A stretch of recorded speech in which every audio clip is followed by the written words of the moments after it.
Hi.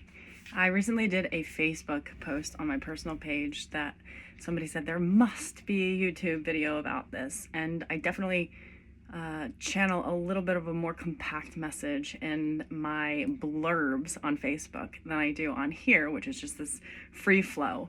So if you're looking for compact messaging and this resonates with you, feel free to friend me on Facebook. Go to Stacy Hoch, STACYHOCH.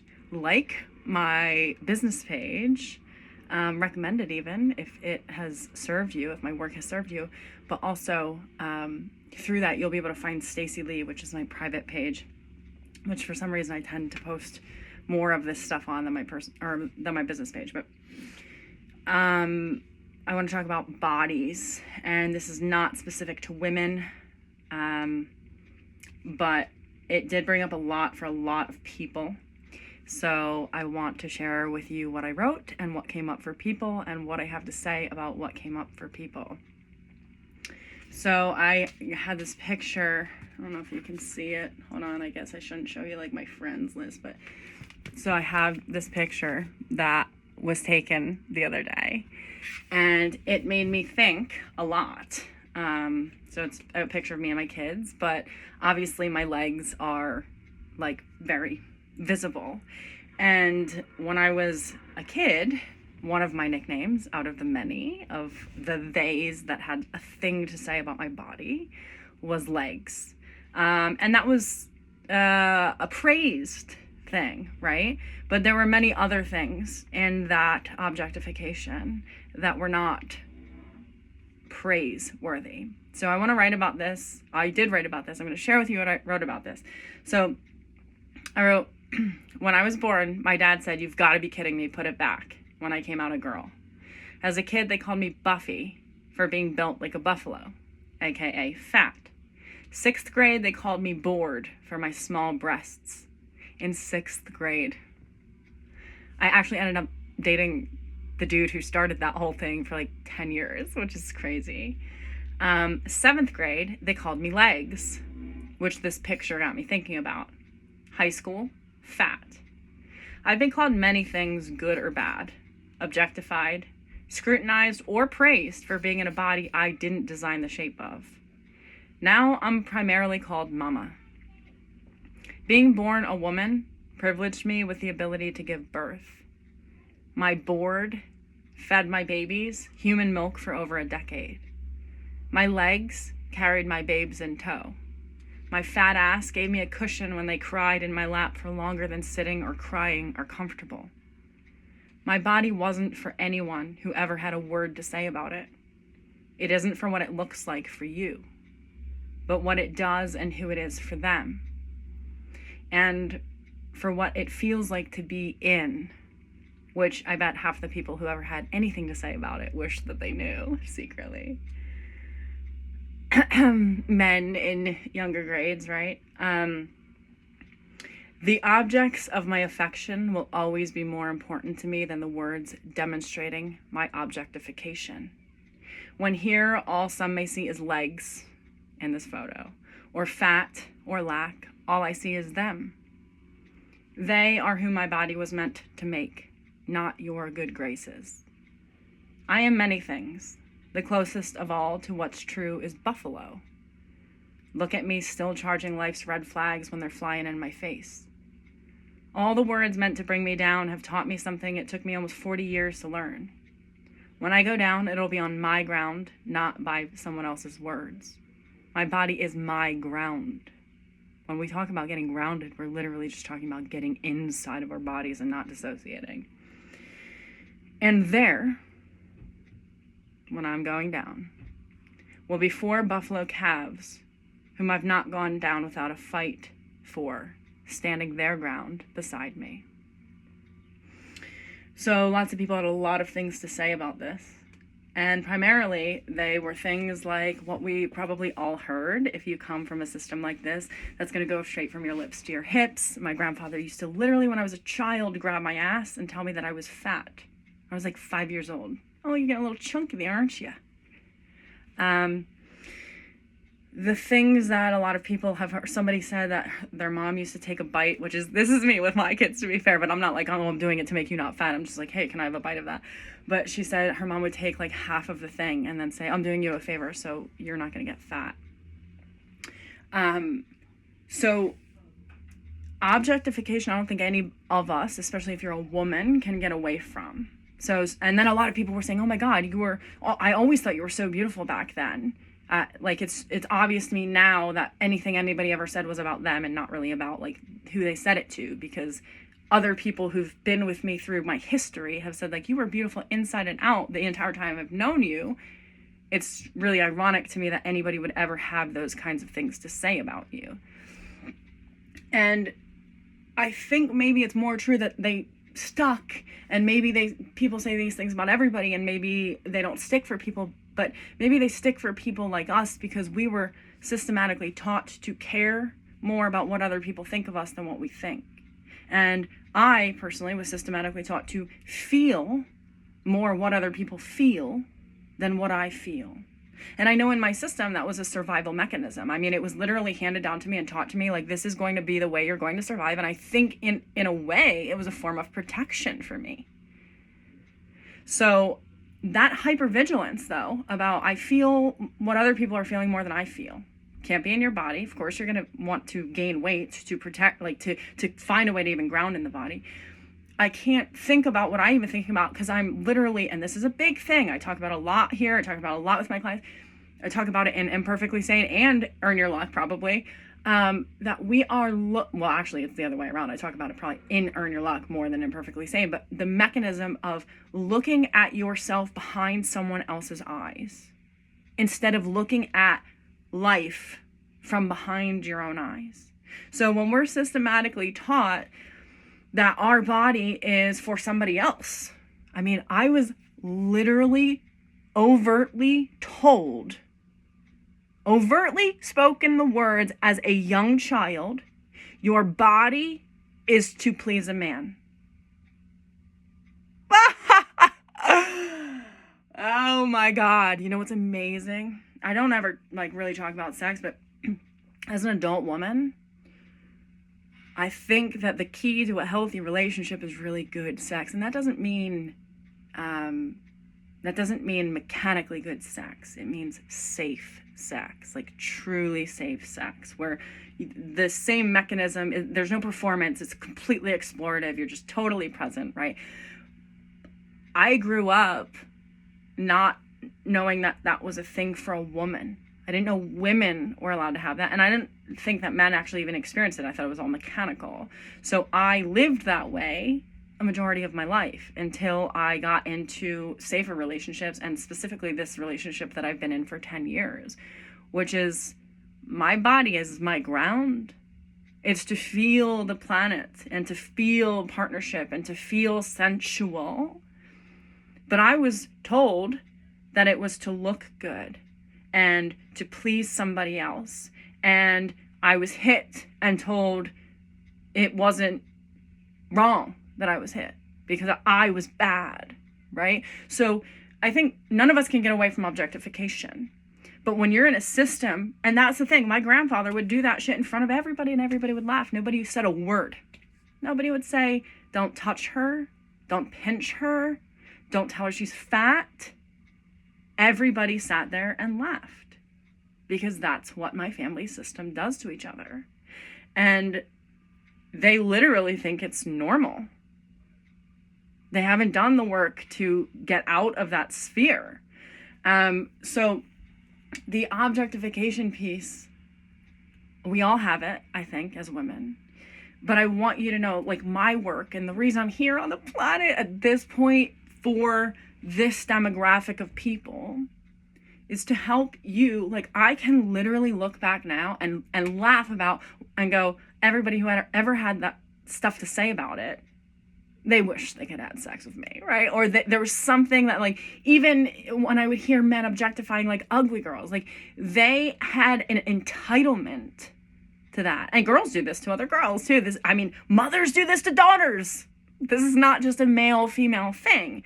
But we learn through female misogyny That's what we should expect out of life. And we kind of roll with those punches thinking that we have to just take it. And what I am suggesting as a woman in my body who knows that it's my ground and I will stand in it, I won't be blown over. I won't give it to people. I won't let people just like touch me because they feel fucking entitled to touch me. You know how many shows I've been to where some jackass grabbed my ass and I turn around like nobody's looking and it could have been any one of them? They just feel entitled to touch my ground because it's like, what, pleasing to the eye for them to look at. I mean, I wish I could go into a freaking bag store or a crystal shop and just grab all the shit that I want and take it home with me because it's pleasing to look at, right? Those are objects, right? I'm a person, and I grew up in a way that was dehumanizing. And then because I expected that, somebody's calling me right now from Portugal. That's really funny. Portugal keeps coming up for me. I'm going to delete that. But because I've grown to expect that and to accept it, I faced a lot of it in the outer world. Because what you believe, you're going to manifest. And a lot of people had a lot of things to say about my body. Good or bad. Either way, it's like, you know, there's people, I never do this to people now. Like, I remember walking by somebody in a grocery store, and the first thing he said to me, I hadn't seen him in like 2 years. He goes, wow, you're like half the size that you were before. I'm like, wow, I'm standing right here. Yeah, I lost like 20 pounds. It ain't none of your business, right? Like that, and I tell my one client this, who like, you know, we are drenched in female misogyny, and that sense of weight in other women can be triggering for women, even like where they're like, oh my God, this girl is fat and I'm comparing myself to her in any way, positive or negative, right? And even if the girl's really hot, people are like, oh, there's something to say about it. And what I say to one of my clients is somebody else's amount of cushioning, because they're trying to stay grounded in their body because they've probably been objectified so much that they like try to create a literal cushion between them and life just so they can stay in here. It ain't none of your business. Their cushion is a soft, warm landing maybe for their children, a soft, warm landing for their soul.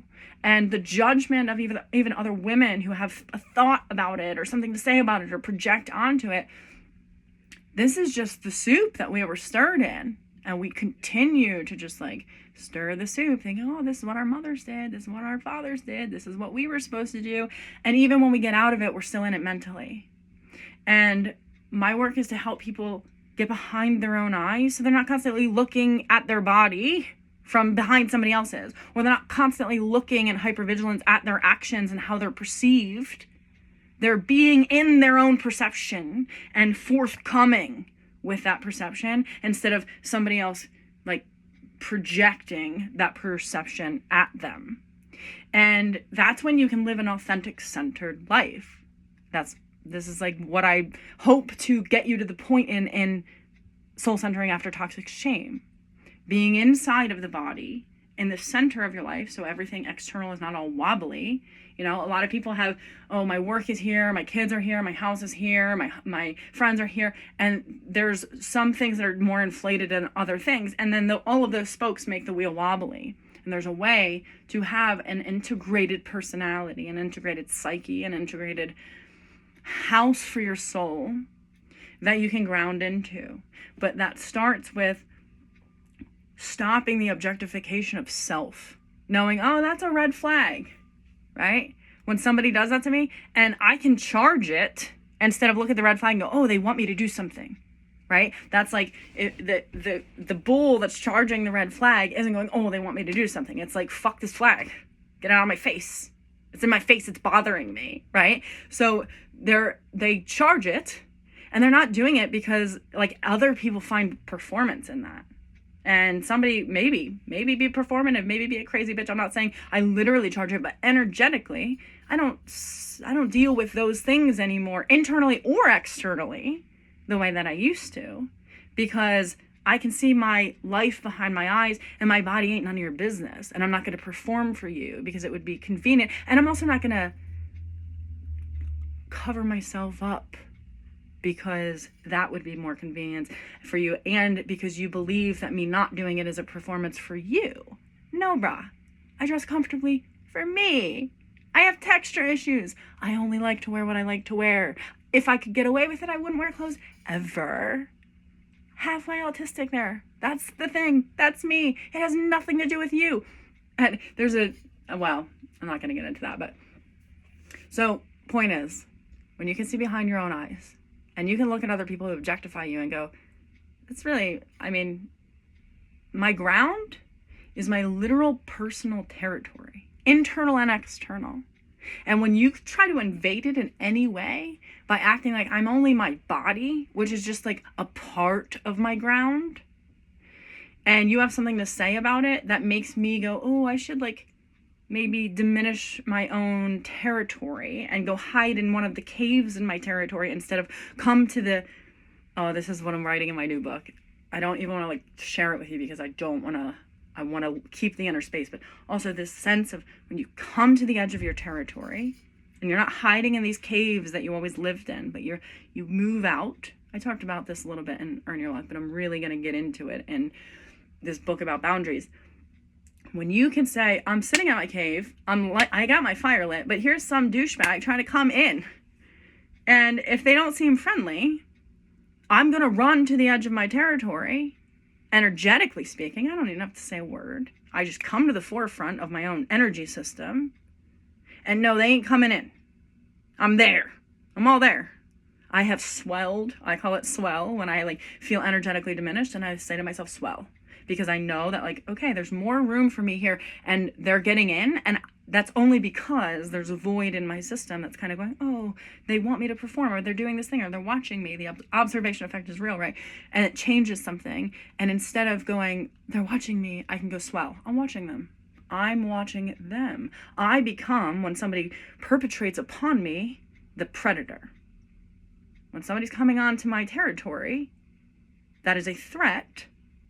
And I don't consider myself a perpetrator. When a perpetrator comes onto my territory, I become a predator, and they will get off, right? And that is, energetically speaking, this is my animalistic communication at this point in my life. And nobody tests me on this, right? I'm not trying to be tested universally on this, but I've been tested a lot, and I think I've come to a place where even if I go down, it's going to be my body on my ground that I'm fighting for. And I've demonstrated to my children, nobody's allowed to pinch you. Nobody's allowed to tell you that you're fat. Nobody's allowed to tell you what you're allowed to eat. I coax my children to eating things constantly that they don't want to eat, but eventually they're going to want to eat those things because they're healthy for them, right? When you're a child, it's a little bit of a different story. And to be fair, I don't force my kids to eat anything. But I will put hemp seeds in their cereal. I will put things that they don't love to have on their own in things and disguise them. So I am forcing them to do what they don't necessarily want to do, but I want them to be healthy. And in today's society, that's not very easy if you know what health really is and where your food actually comes from. So my point is, I teach my children, I hope, by example. And I think my one daughter is really kind of triggered by this because she sees me as this fierce mama bear, and she wants me to not be so that all the time. And I'm like, girl, you live in a world where I'm not an asshole, but I won't tolerate the asshole anymore. I'm not going to let somebody shit on me and go, oh, I should go clean that up, because I must have deserved that.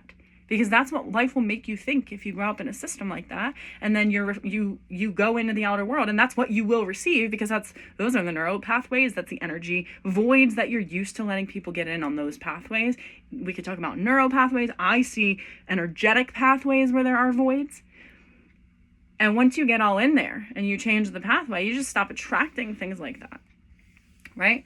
So your work, if you've been objectified as a woman or as a man or as anything, is to get behind your own eyes and see the world from behind your eyes, inside of your ground, instead of standing on other people's grounds energetically, off of your own territory to do so, by the way, because you've already dissociated and their word becomes more important about you than yours.